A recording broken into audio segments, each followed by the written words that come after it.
Les amis, j'espère que vous passez une bonne journée. Aujourd'hui, on est là pour parler du chapitre 103 de Dragon Ball Super. Je suis là pour vous faire la review. Mais avant de commencer la review, je vais faire un petit mot pour Akira Toriyama qui nous a donc quitté le 1er mars 2024. Une légende, le papa de tous les mangas parce qu'il a apporté vraiment quelque chose sur l'essor des mangas avec notamment Dragon Ball, mais il n'a pas fait que ça, il a aussi fait notamment Dr. Slump, il a d'autres œuvres à son actif et c'est important de le dire. Dragon Ball n'est pas que la seule œuvre d'Akira Toriyama. Et pour moi, il a bercé mon enfance, c'est-à-dire que je suis né en 1998. Certes, Dragon Ball est apparu une dizaine d'années avant, mais j'ai quand même pu connaître, on va dire, cette enfance avec notamment les épisodes quand je rentrais du collège, du lycée, ou même à l'époque quand j'étais en primaire. Le fait de me dire que cette personne-là n'est aujourd'hui plus de ce monde, paix à son âme, c'est une partie de mon enfance qui s'est envolée. J'ai l'impression d'avoir perdu quelque chose, qu'on a perdu un petit peu notre tonton qui nous permettait de nous guider à travers notre enfance. Même si aujourd'hui j'ai 25 ans, ça fait quelque chose de me dire que Akira Toriyama n'est plus là. Alors, son œuvre continuera éternellement de vivre parce que ses fans continueront de faire perdurer justement ce qu'est Dragon Ball, ce que sont les œuvres aussi autre que Dragon Ball d'Akira Toriyama. Et ça, c'est un peu notre rôle aussi. C'est aussi de parler de Dragon Ball, de parler de ce qu'a fait Akira Toriyama pour qu'on ne l'oublie jamais. Et à mon avis, on ne l'oubliera jamais.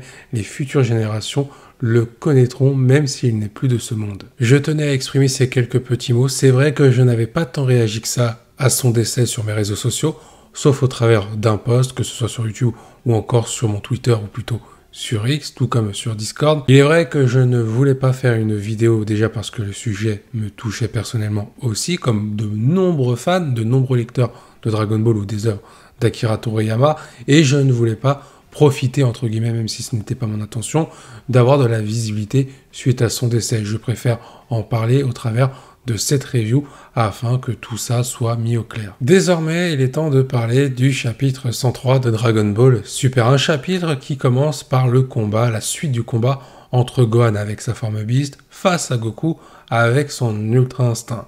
Alors, on s'attendait peut-être dans ce chapitre, à l'issue de ce combat, d'avoir un vainqueur. Est-ce que Goku est au-dessus de Gohan ou est-ce que Gohan, par rapport à son potentiel, a enfin concrétisé ce qu'on avait vu de lui dans Dragon Ball Z, c'est-à-dire qu'il a bel et bien dépassé Goku. Visiblement, ce chapitre nous tient plutôt en haleine et nous laisse encore sur des questions. On a l'impression que Gohan n'a pas encore atteint toute sa pleine puissance. Il le dit dans ce chapitre que la forme Beast n'est pas encore complète. Il maîtrise, on va dire, le côté enragé de cette forme pour pouvoir notamment en tirer le plus possible au niveau de la puissance.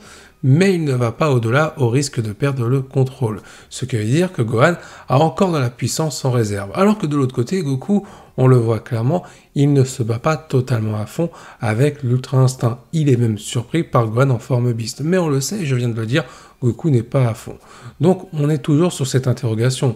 Est-ce que Gohan a toujours le potentiel pour dépasser Goku sur le long terme, ou est-ce que Goku, par rapport à ses différents entraînements, ses longues années d'entraînement et sa puissance actuelle, arrivera toujours à être au-dessus de Gohan? Ce chapitre nous laisse sur cette question et il n'y a pas encore eu de réponse. Néanmoins, on a une précision sur le rôle de Gohan. On le sait désormais, Gohan est capable de protéger la Terre et Goku n'a plus trop à s'en soucier. Et ça, c'est quelque chose qui est intéressant parce que s'il y a une menace qui touche la Terre, Gohan pourra protéger la Terre de cette menace et Goku pourra se focaliser sur autre chose, certainement sur la menace Black Freezer. L'autre élément que j'aime bien aussi concernant Gohan, c'est son apport, ce qu'il peut apporter au personnage de Broly, parce qu'il est vrai que la forme enragée de Broly pourrait ressembler ou avoir des similitudes par rapport à la forme Beast de Gohan. Et ça, on l'a vu dans ce chapitre, Goku l'a compris également. On a retrouvé du Goku de DBZ, j'y ai trouvé dans ce chapitre, c'était plutôt intéressant. Goku décide de mettre Gohan face à Broly pour que Broly puisse apprendre de Gohan et qu'il puisse maîtriser ce côté enragé qu'il a en lui. Et le fait que Gohan soit quelqu'un qui est capable de dompter sa colère désormais avec la forme Beast, il peut vraiment apporter ce qu'il manque à Broly. Maintenant, je sais qu'il y a eu des polémiques en rapport avec ce chapitre par rapport à certaines réactions de Goku. Alors, pas les réactions que je viens d'évoquer, le fait que Goku a tilté, qu'il pouvait faire quelque chose avec Gohan vis-à-vis de Broly, mais je pense plutôt à la réaction de Goku vis-à-vis de Pan. Apparemment, Goku aurait oublié qu'il avait une petite fille, la fille de Gohan.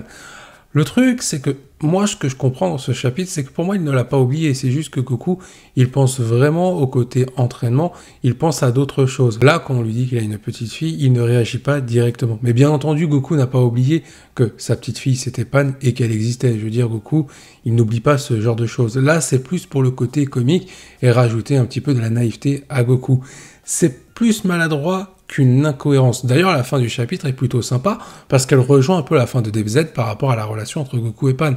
On voit Goku et Pan s'échanger quelques coups et une relation vraiment proche en train de se créer. C'était plutôt sympa, donc je n'y vois vraiment pas d'incohérence, plutôt de la maladresse. On peut aussi parler de la réaction de Vegeta. En fin de chapitre, les Saiyans sont en train de manger un bon buffet, de déguster, de se rassasier, et on voit Vegeta à un moment donné dire « Qu'est-ce qu'est l'armée du ruban rouge? C'est quoi exactement ?» J'ai vu beaucoup de personnes grincer des dents, parce que techniquement Vegeta est censé savoir ce qu'est l'armée du ruban rouge, puisqu'il y a déjà été confronté dans Dragon Ball Z lors de l'arc Cyborg, puisqu'il a affronté le Dr Gero et son Cyborg à côté qu'il avait défoncé. Donc à ce moment-là, Vegeta savait pour l'armée du ruban rouge. Sauf qu'il faut bien comprendre quelque chose. Alors là, si c'est une maladresse, c'est pas vraiment bien justifié, mais ce n'est pas vraiment une incohérence, parce que si on prend en compte le Vegeta d'aujourd'hui et le Vegeta de l'époque, de l'arc Cyborg, on peut comprendre pourquoi Vegeta ne connaît pas l'armée du ruban rouge. Parce qu'à l'époque, Vegeta, ce qui l'intéressait, c'était son ego et de devenir beaucoup plus fort que Kakaroto, comme il l'appelle, plus fort que Goku. Donc l'armée du ruban rouge, pour lui, il n'y a certainement pas fait attention à l'époque. Lui, ce qu'il avait devant lui, c'était des ennemis à abattre, c'était celle à un moment donné, c'était C17, C18 aussi juste avant. Ce qui l'intéressait, c'était de devenir plus fort, de montrer que c'était le numéro 1. Les ennemis, d'où ils venaient, ils s'en foutaient complètement. Tant qu'ils pouvaient les tabasser, ça l'arrangeait. Aujourd'hui, le Vegeta qui a changé, c'est un Vegeta qui fait beaucoup plus attention aux détails. Donc ce n'est pas le même Vegeta que l'époque, ce qui peut expliquer sa réaction dans ce chapitre. Pour revenir sur le personnage de Gohan et au niveau de sa puissance, cette forme Beast qu'il a donc développée dans l'arc Dragon Ball Super Héros, le film qui a été adapté en manga, ce que j'ai bien aimé, c'est que pour une fois Dragon Ball Super a construit quelque chose et a été au bout de ses idées. Même si tout n'a pas été parfait, ils ont été quand même jusqu'au bout. Le fait que dans Dragon Ball Super, Gohan décide de reprendre l'entraînement à un moment donné et dise à Goku qu'il ira dans un chemin différent que son paternel, c'est-à-dire que Goku a l'Ultra Instinct, mais Gohan, lui, il décide quand même de rester sur ses acquis en empruntant sa propre voie. Et dans ce chapitre, il confirme une nouvelle fois qu'il a réussi à développer la forme Beast, même si Goku a l'Ultra Instinct. Et on a pu voir que cette forme Beast est capable de poser des problèmes à la puissance de Goku avec cet Ultra Instinct. Et d'ailleurs, c'est quelque chose qui a été souligné par Whis ainsi que Beerus, que le pouvoir de Gohan, c'est un pouvoir vraiment qui lui est propre à lui, qui est lié à son talent. Pour le coup, je trouve que ce chapitre a crédibilisé Gohan dans ce nouveau rôle avec sa puissance, son potentiel et ce qu'il peut apporter aux autres personnages, notamment Broly, sur ce que j'ai dit précédemment. Là, on a un personnage qui a été construit à partir de quelque chose, qui a suivi une certaine ligne conductrice pour arriver sur un point final. Alors, un point final qui, je n'espère pas, va vraiment rester définitif. J'espère que Gohan va continuer d'évoluer dans Dragon Ball Super, parce que sur ce qui nous a été présenté, c'est prometteur, donc autant continuer son développement. Il y a plus de choses à raconter avec lui qu'avec Goku par exemple. Concernant la suite de Dragon Ball Super, je ne sais pas dans quelle direction va partir Toyotaro. Alors on sait qu'il y a une pause qui a démarré désormais, et c'est bien normal par rapport à la tragédie qui s'est produite. Donc, je me pose des questions. C'est vrai que là, on peut supposer que tout pourrait arriver. Il est bien plus probable qu'on ait un arc directement sur Black Freezer, mais il est possible aussi qu'on ait un arc de transition amenant à l'arc Black Freezer. J'aimerais surtout voir le rôle de Gohan, que Gohan ne soit pas oublié. On a vu qu'il est capable de prendre de l'importance de par sa puissance et de par son développement. Je veux revoir bien sûr Broly à l'action, sur des échéances bien plus importantes, et voir un Goku dans la même maturité qu'on a pu voir dans ce chapitre, dans la continuité, tout simplement le Goku de DBZ. Et honnêtement, sur ce qui nous a été montré dans ce chapitre, c'est plutôt prometteur. Et j'aimerais voir aussi Vegeta briller sans qu'il se fasse éclater à un moment donné, parce qu'à chaque fois, Vegeta, c'est un bon développement au début d'arc, mais à la fin, c'est plutôt bâclé. Donc j'espère que tous ces éléments-là vont réussir à se mélanger pour nous proposer une suite très intéressante. Sur ce, il est temps pour moi d'arrêter cette vidéo ici. J'espère qu'elle vous a plu. N'hésitez pas à me donner votre avis en commentaire par rapport à tout ce que j'ai pu dire et par rapport à ce que vous avez pensé de ce chapitre 103 de Dragon Ball Super. J'attends votre avis avec impatience. Je vous dis à la prochaine et que la volonté du KT soit avec vous. N'oubliez pas de vous abonner à ma chaîne YouTube et de mettre un petit like, ça fait toujours plaisir, je compte sur vous.